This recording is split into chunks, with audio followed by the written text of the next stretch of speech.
I personally believe that peace begins with you. So when you are at peace with yourself, that's when you can be able to spread peace. And at the time when I was a little bit disturbed, boxing brought the clarity that I needed. And here we are today. So I believe that if it could work for me, and it has worked for many other people as well. So why not push it to disturbed people? We have a lot of distressed youths around that can, even distressed individuals, that can use boxing to calm the inner storm.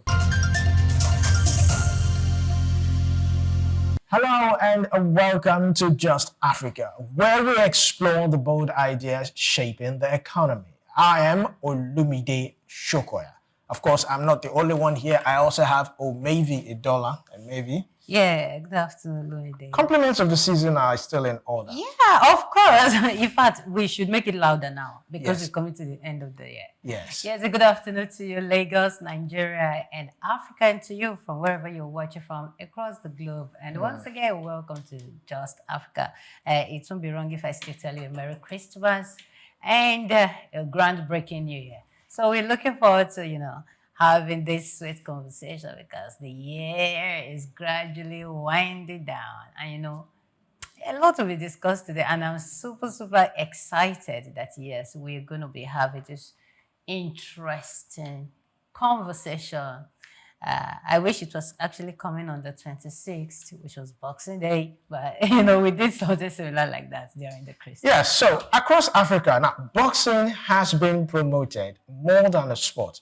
It's framed as a tool for discipline, youth empowerment, crime reduction, and even peace building. From inner city gyms to conflict-affected communities, boxing programs are often funded as social interventions. But today, we ask a harder question.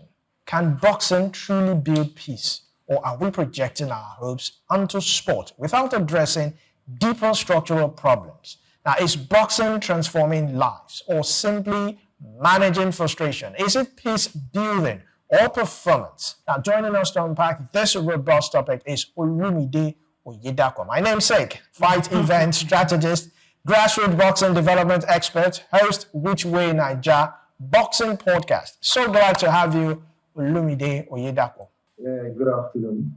It's a pleasure to be with you. All right, welcome. And of course, compliments of the season as we wind down to our new year. Now, let's start off. What does the term boxing abolitionist, what does it really mean? And why does it sound confusing and misleading? Yes, I really don't know what boxing abolitionist would mean, but of course, I know what an abolitionist is. Basically, someone that is trying to stop a procedure, a strategy, you understand? So, when I'll bring it down to boxing, a boxing abolitionist would simply mean somebody that's pushing the agenda that boxing should be stopped as a sport or as a form of entertainment or a lifestyle, in a nutshell. Basically. All right, thank you for that. Now, boxing and peace building. It almost seems like two opposite sides. So how did boxing, start being taught, as a tool for peace? If I should elaborate briefly on my journey to the sport of boxing, I actually started very late in boxing years. I think I started at the age of 27 when I was in university. And what led me to boxing was this desire for me to change my life, change the way I was living, And then boxing did it for me. So when you say boxing, it can help you because I personally believe that peace begins with you. So when you are at peace with yourself, that's when you can be able to spread peace.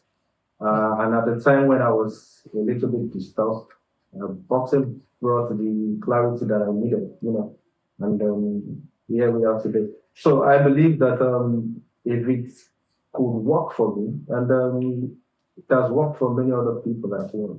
So why not push it? Why not push it to disturbed people? We have a lot of distressed youths around that can, even distressed individuals, that can use boxing to calm the inner storm.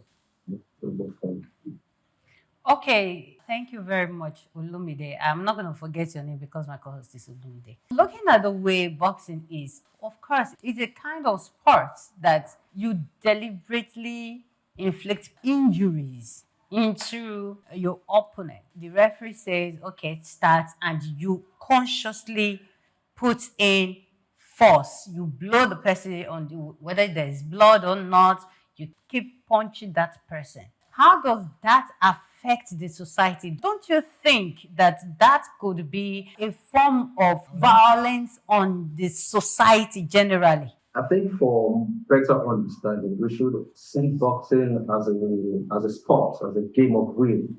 The intention of boxing is not to inflict pain, as it were. The intention of boxing is to be able to stand against the will of another person. You understand? So it's not really about inflicting pain. We can have a box off and then nobody goes home injured. But the point of getting in the ring with you is to see if my will can be stronger than this. And one of the easiest ways to break your will is to give you a punch. You understand? So that's just the dimension that is attached to it. So basically, the importance of boxing itself is not the pain that will be inflicted. However, pain is part of the byproducts of it. Yeah. Are you saying that we should see pain as a form of entertainment? Like you see someone in pain, you should enjoy it. It's giving you joy and you scream this excitement, this happiness that yes, give him more, give him more. Do you think it is fair enough? I enjoy it though. I think the core essence of boxing as a competition, as a sport, is for you to avoid the pain. You understand? So when you get in a boxing training, you are taught how to avoid punches. You're taught how to catch punches. Now, it is your inability to catch the punches or to avoid the punches now that makes you get hit in the face. So it's not just a sport that, okay, I say, this man stand in front of me, just give me your face and let me punch it. No, the responsibility is upon me to probably dodge your punch, or if I think I can also eat it, yes, I can leave my face and prove to you that, okay, your punch doesn't faze me, you know. So the core essence of it is not really getting punched in the face. The core essence is eat, don't get hit. That's basically. All right, thank you very much, Olumide Oyedapo. I enjoy boxing not because of the violent part of it, but because it's a tactical kind of sport whereby you have to analyze the person, your opponent's weaknesses, the play, where to land that punch to give him a knockout. So, but the question I want to ask is, what problem is boxing supposed to solve? Is it violence? Is it unemployment, identity, or maybe social exclusion? So basically, boxing is a sport of it's an individual sport. That's where it starts from. So it works more on the person, the individual, and then just like I said when I was starting out, I said it's a very good way for you to calm the storm in your head. Boxing is a perfect representation of life. Life is not a bed of roses. You can't be too flippant with it. You have to be very serious and conscious of the steps that you're making. So individually, just like I said, once you're at peace with yourself, that's when you can be able to spread peace. And boxing itself, it's a dynamic sport. It's a kind of strange sport in the sense that when you see a very, should I say, rough, probably garrulous or something, if that's a person, and they get involved in the sport has a magical way of calming you down. You know, when I started boxing, even to this point, unless you get in the ring with me, you hardly know that I can actually throw a punch at you. You understand? And then it's just a sport that makes the weak strong. You understand? The emphasis is on the transformation from weakness to strength. It's not from strength to recklessness or brutality. So if you train in a very good environment, you are taught how to keep yourself under control. Boxing is a sport of control. It's not as easy as it seems. No matter where you catch yourself watching two boxers, go at it. It's never as easy as it seems, even though they might be trained to the point that makes it look so easy to you. But please don't get it taken. It's a game of restriction, of limits. of control. You understand? And All right. So I want to magic. speak to that restriction because being a boxer, there's an adrenaline that comes to your mind. So are there regulations? What mechanisms, or should I say, what oversight is put in place to make sure that these boxers or boxers only box in the ring and not outside the ring? Okay, from my own personal experience, when you start training in boxing, you are trained in ways that add strength to you, understand. And then if you're a very sensible person, the first thing is a not very sensible person should not be put through the ranks of training for boxing. I have a personal philosophy that it's the meek ones, the naturally sensible ones that should be put through the sport of boxing because it's actually a dangerous weapon. But now look at a situation where you're walking on the street, you have trained arms, you understand, and then you punch a civilian in boxing match. You're just causing problems for yourself. You'll be paying hospital bills. You might even find yourself at a police station. So just for the sake of being at enjoying your own life, you avoid getting into altercations. Yes, people get angry about it, but you just find out that you are going to pay more for getting into a fight with someone that is not trained. And then, it's so much imbalance. And also, coaches are also responsible for the boxers that they train. You understand? So, each coach, a proper coach is registered with the boxing association in the states or in the community. And then each boxer is also attached to a coach. So the responsibility is on the coach to make sure that their boxers are of good behavior. You understand? And must also understand that even in case of anger or frustration or times of rage, your fist is not the first thing that you bring to the table. Okay, so Olumide, let's bring boxing back home to Africa. Now, the boxing, the UFC in Europe and other parts of the world, of course, they are clearly different from the African style of boxing. From your perspective, what makes the African boxing different from the rest of the world? Talking about Europe, the Americas, and all that, those are developed nations. And when we're talking about developed nations, we break them down to people. People make up these communities, you understand? So individually, if the nation is developed, what that's telling you is just that the people are also developed. The people are refined. So and in developed nations, about well over 90% of their systems are developed, refined, and working. So it boils down to everything that is done with them.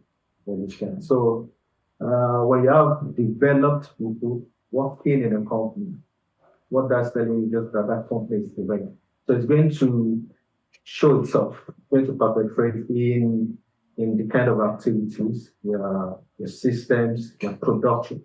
So the problems that we have here is that the continent is developing, but definitely most of our systems, our productions would be developing.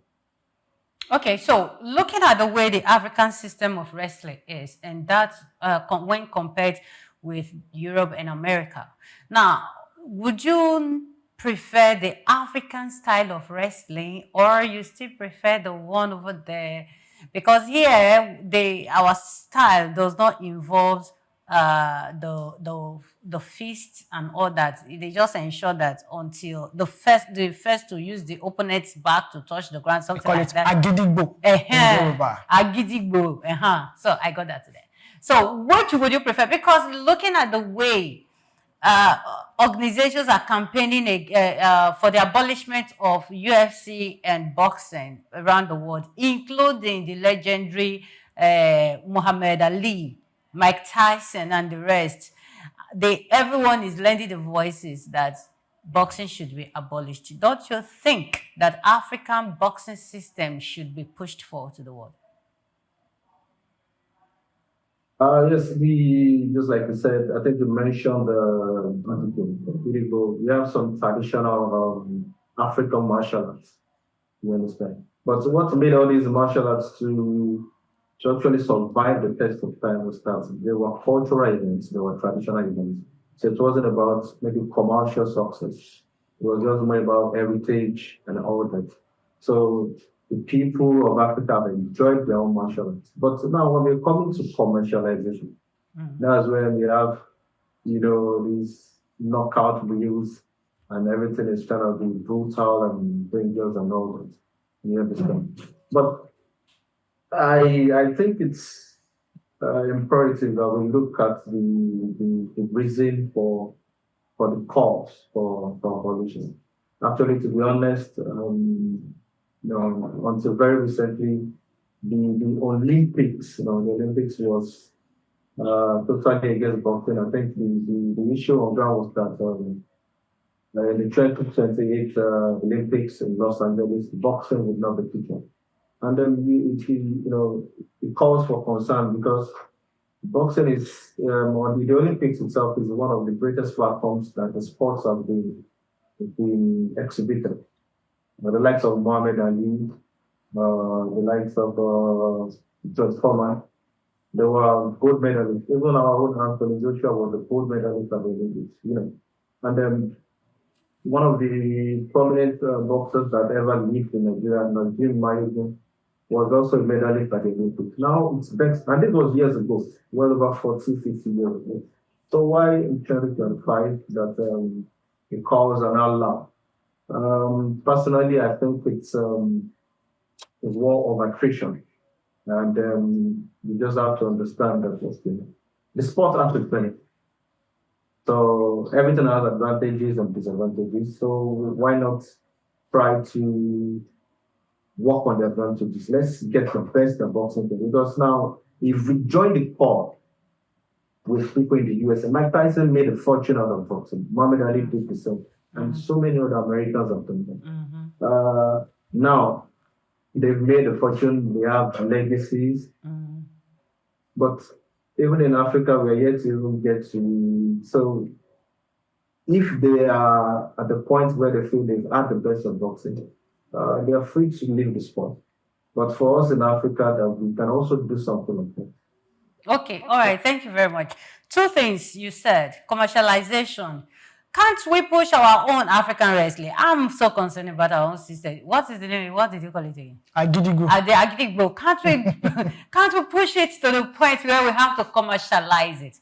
Why can't we sell Africa to the world? Do we really have to buy the other system of the world to Africa? That is one. Then secondly, talking about making fortune and all that, do you remember the side effects boxing had on Muhammad Ali and many other people? Some persons had died as a result of boxing and the side effects and all that. Those of you in boxing, do you consider all that? So commercialization of the African boxing and the side effects of boxing. So very good. Good questions. The commercialization of boxing. When we're looking at boxing, I think it's not fair for us to look at the USA and think things will just happen. We must be very honest with ourselves that the type of monies that went into pushing boxing in the USA, they were not really good money. You understand? A lot of there was sport laundering. Millions of dollars were passing through boxing to claim the money for them. So people were very ready to put like maybe $10 million, $20 million on a fight to push the sport. You understand? So for African boxing to get to that point, number one, we cannot be looking at that volume of money first, but we must also have ready people to push the African common sports. There's a guy right now in Nigeria working with this Hausa traditional arts and Gambe. the African warriors and all that, Mr. Maxwell Kali. And it's done pretty well with Gambia. Maybe from passion to he has the resources to push it. You understand? So basically, you must look for people with the resources to push the sport. You must first understand that the sport itself is tangible to the people. You understand? They must be convinced of that it's tangible to the people, and as it works, they are investing it. Yes, then they put some money on it. So that's the caveat. Once there's people to put money on it, once there's education in the ecosystem, of course, and the infrastructure as well. Yes, and then the infrastructure. Infrastructure as it were is not the best. You understand? But as things improved in terms of technology and all this, yes, you can have the commercialization something well alongside the capital. That's for the commercialization aspect. And for boxing injuries. Okay, I would like to point out that all sports have their injuries, you understand, depending on the mechanism of the sport itself. And because Muhammad Ali and a few people suffered some type of injuries from the sport, debilitating as we call it, still doesn't make the sport unattainable. You see, our Amanda had an accident yesterday after the Joshua. Is a two-time heavyweight world champion. He has changed his life. Look at Kamaru Usman and all that. Okay, fine. Those are like out of world experiences, you understand, or situations. But then, because people now the man was involved in an accident yesterday. That wouldn't stop him from getting in a fight with tomorrow or buying a new car. Because people, get involved in road traffic accident does not mean that they'll say, no, let's stop using vehicles, let's start using horses and all that. So those are not really solid reasons. And if you follow boxing very well, one of the rules is that you protect yourself at all times. And when I see boxers that are, getting sloppy with their defense, I do tell them that, my guy, don't become a vegetable. Your family is waiting for you. So don't, at the expense of your own health, you let your ego take over you and you make silly mistakes in the ring and get into it. No, there must be balance. You understand? Your offense and your defense and all that. And because there are injuries happen in every sport. So we can't really say the boxing is a corporate. You understand? It's a brutal sport.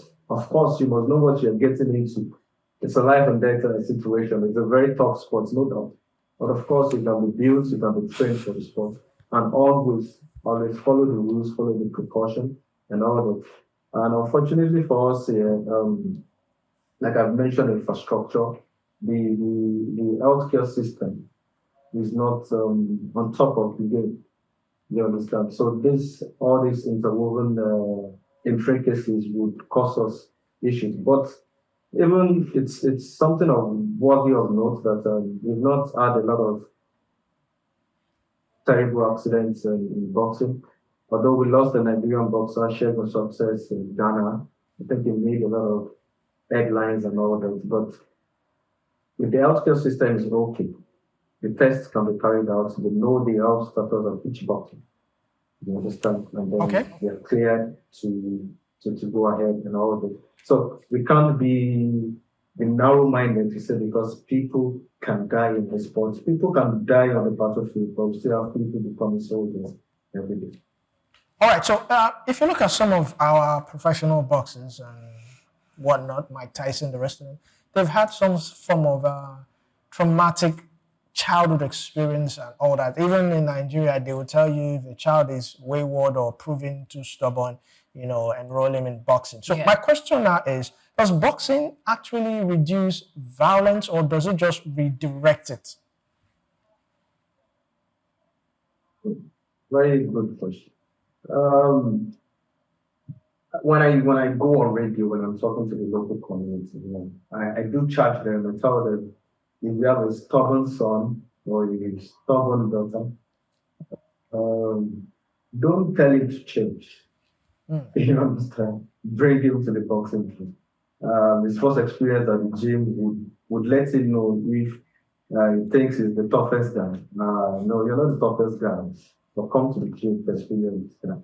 So that helps to foretell the implosions or your explosions as well. You understand? When you have at the back of your mind that you're not the toughest, you're not the most brutal person.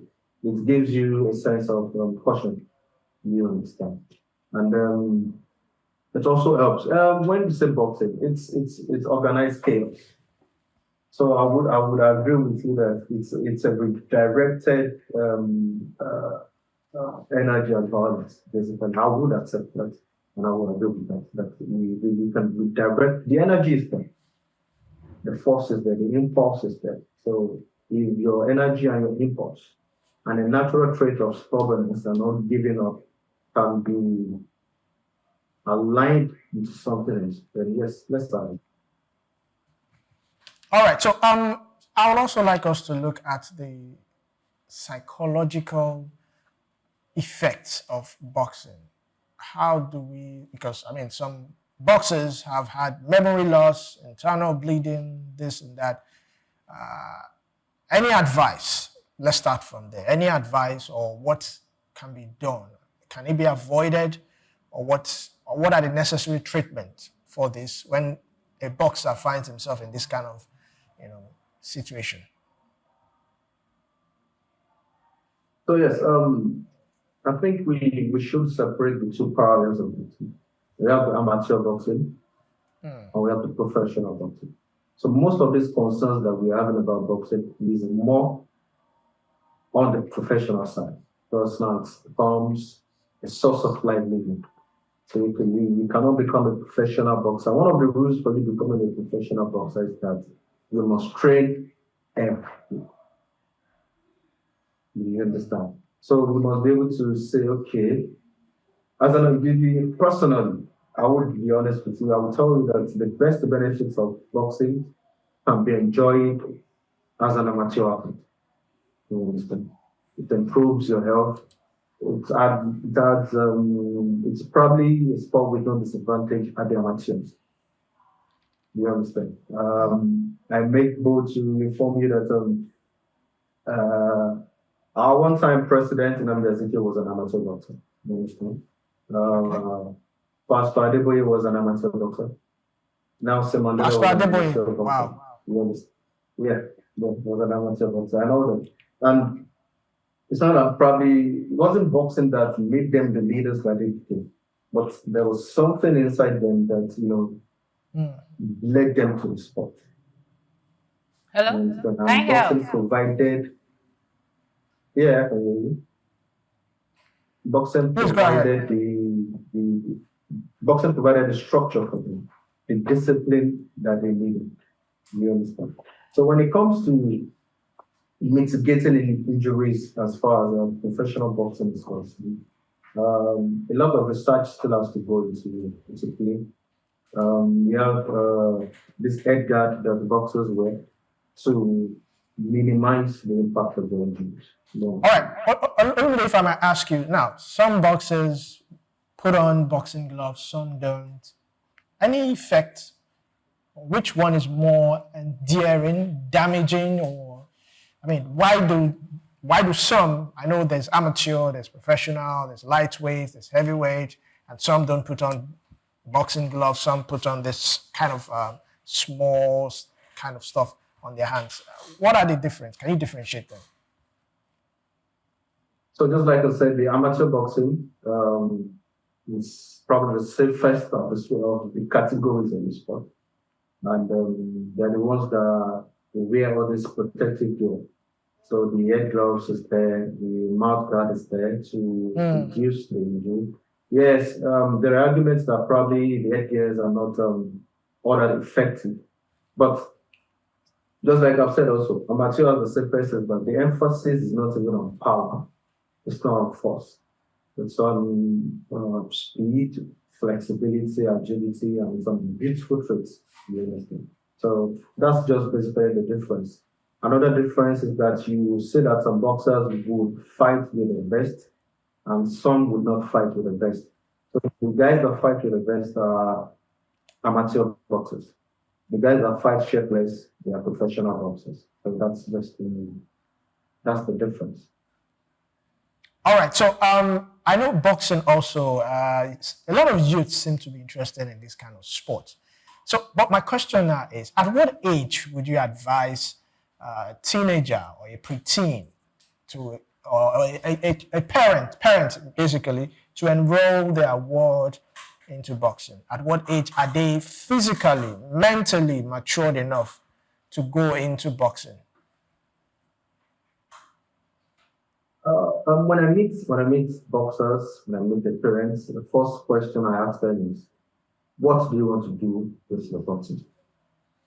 So, you want to compete, or you're just doing it for fun? All these things will determine the strategy the engagement. Now, as a parent, if you're looking at Anthony Joshua, you want your child to get in that line as early as possible, as early as the day that is opposed to you. The following day, walk to the gym and get the child on.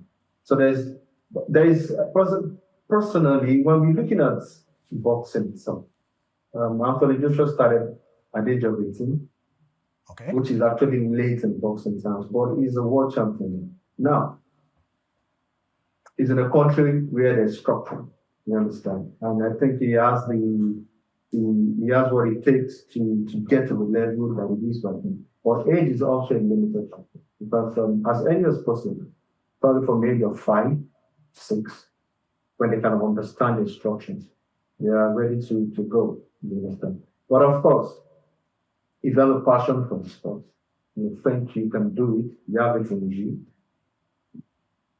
No age, at least before 20, get into the sport before the age of 20. Then let's see how far you can push it.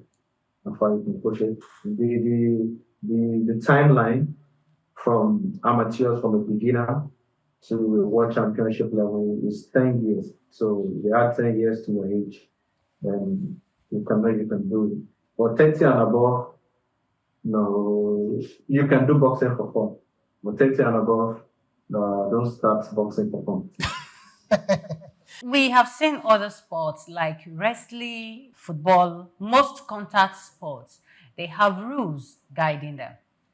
For wrestling, WWE, for instance, you can't punch directly at your opponent, and there are rules. There is a way you fight. Of course, the ref will come in. But when it comes to boxing, some of those rules, in fact, those rules don't work when it comes to boxing. UFC, you can even kick the person's head and they call it knockout when the person falls and all that. And you hear the people screaming, yay! It gives people excitement. Now, my question is, if we are saying, okay, let's not abolish the sport entirely because people are making a living out of it. How about we review the rules guiding the sport? How about we say, okay, there are some rules to prevent future effects like the ones we've seen. Don't you think so? Is it not possible for us to review the rules?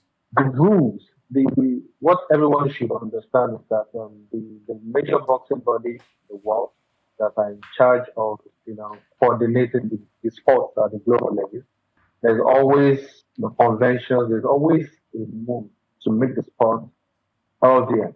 You understand? When prize fighting, professional boxing was started in the USA, the normal boxing fight would take you about 15 rounds. They had to modify these rules, and then because there were quite a number of fatalities then, so they brought it down to 12 rounds. You understand?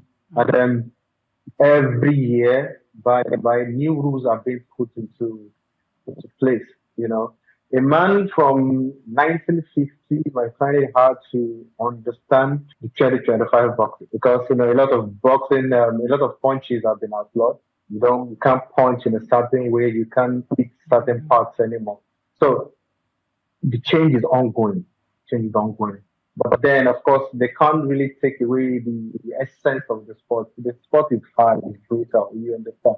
So what they do is to, try to navigate, to keep the essence of the sport. And the sport has changed tremendously.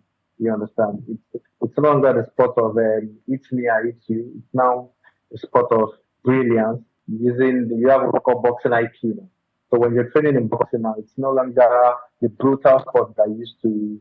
Because let me say like 10, 20 years ago, when you watch a boxing match, both the winner and the loser, you can't even you can't tell them apart. But things have changed now. You understand? Things have changed. It has not changed enough. Oh. I feel I feel that more has to change. So I was going to ask you about female boxing. Is it different from male boxing? Of course, we women. I wouldn't say they are the weaker part, but women definitely you have to be gentle. You are being told to be gentle with them. So imagine them in a boxing ring. Do you go fair with them or do you go brutal with them? I mean, women to women, not men to. Yes, the whole essence of boxing is to make the weak man strong man, the formidable opponent. Yes. So yes, women boxing is real. Although there are some slight modifications. At some stages of women's boxing, you have to wear the headguard, which is Okay. very, very important. As long as they are amateurs, they are not professional, they must always put on the headguard. For males, when you get to this particular level in the amateur journey, you would have to fight without the headguard. But for females, as long as you are amateur, the headguard will always be on. And then another thing worthy of note is that a regular boxing match, the duration for a round is 3 minutes. But Three for minutes. women, it is 2 minutes. 2 minutes. But for women, it is 2 minutes. For toddlers, maybe below the age of 10, their round is also 2 minutes. So for women, it's 2 minutes, and they also have to wear the headguard as long as they're amateur. So that's the only difference that is there. All boxing rules apply to women. All right. So, last question: what determines a knockout? Because in some matches, I mean, just the first round, the opponent is down. In some matches, by the eighth or ninth round, the opponent is down. Not that he doesn't fall down at intervals. So, what actually determines that? Oh, this person has won, or this person is better off than this other person. According to boxing rules, you have about two, three types of the knockout. You have a technical knockout. A technical knockout is when the opponent can no longer throw punches.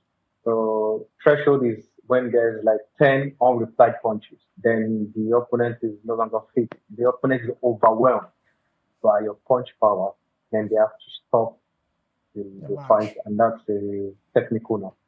Now, the popular type of knockout that is enjoyed by most boxing fans is the one that the opponent is flat on the canvas, and that's when the opponent is knocked unconscious. You understand? Okay. All right. So Okay. Yeah.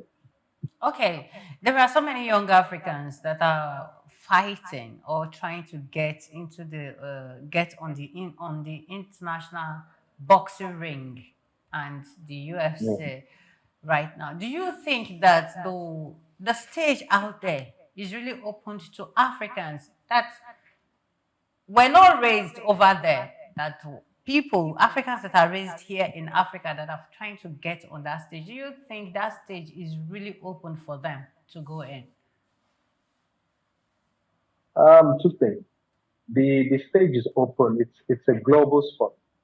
So as long as you have the right structures behind you, the right team behind you, you can get this opportunity. But of course, we also have to work on having pathways, having pipelines for our own local talent.